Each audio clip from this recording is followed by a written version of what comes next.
Hello, today I'm going to show you how to enable remote desktop on your computer.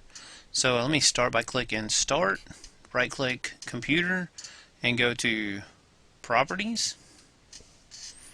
And on XP you'll get this window over here, but on Vista you got to come down here and click Change Settings.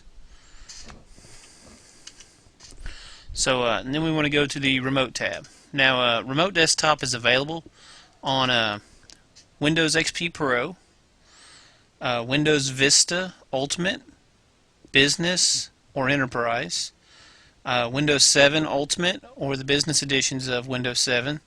It's available on Server 2008, Server 2003, and I believe it's available on Server 2000. It may be an add-on, but that's when they introduced it, was with Server 2000.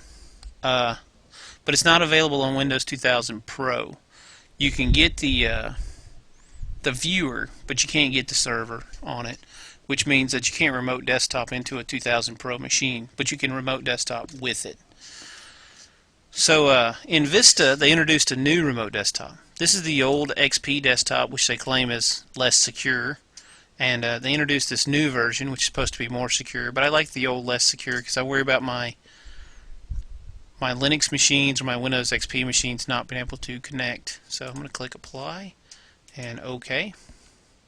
Now one more thing you have to do is either A, you have to set a password by clicking Control-Alt-Delete and then change password, or you can set up a completely separate user by right-click Computer and Manage, go into Computer Management.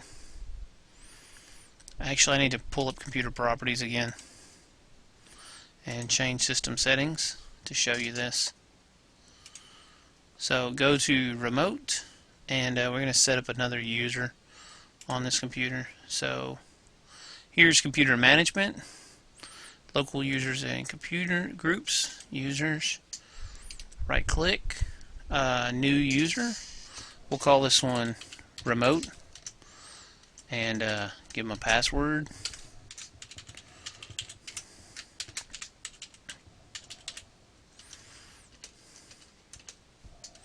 Gotta have a password if you want a remote desktop. Fat fingered the password.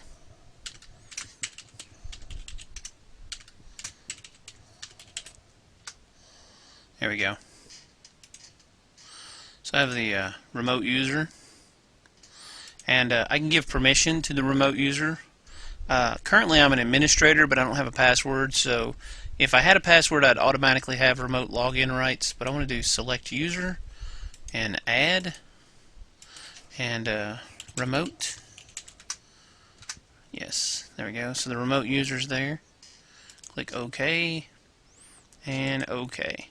So if you've got another firewall besides the Windows firewall, you're going to have to figure out how to open up port 3389 so that it'll allow remote desktop connections. So let me do a CMD, see what my IP address is.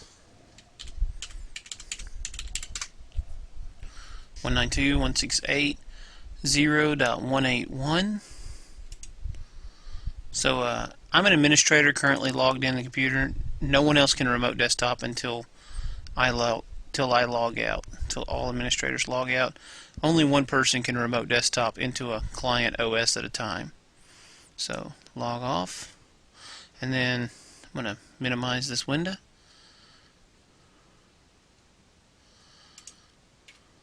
So I'm going to come down here, and I can find remote desktop in the menu by typing in remote desktop, or if you got Windows XP you can click Start and Run and type in mstsc.exe.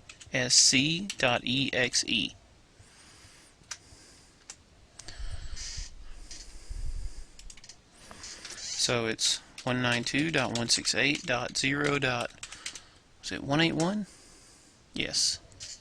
And then remote and p at ssw0rd, and it's going to allow me to remote desktop into the machine now. So basically the three things you need is, one, you need an opening on port 3389 going to that machine.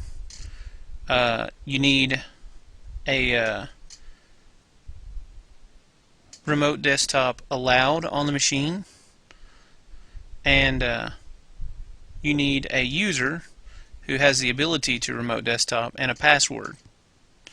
So those are the big three things that you need. And of course you need a remote desktop client, but if you've got a Windows machine, you've probably got one remote desktop already installed to where you can remote desktop into machines. Even if you have home, you can probably still remote desktop into other machines. So hopefully you've learned something from this video, and you'll get to play with remote desktop more for it. Thank you for watching.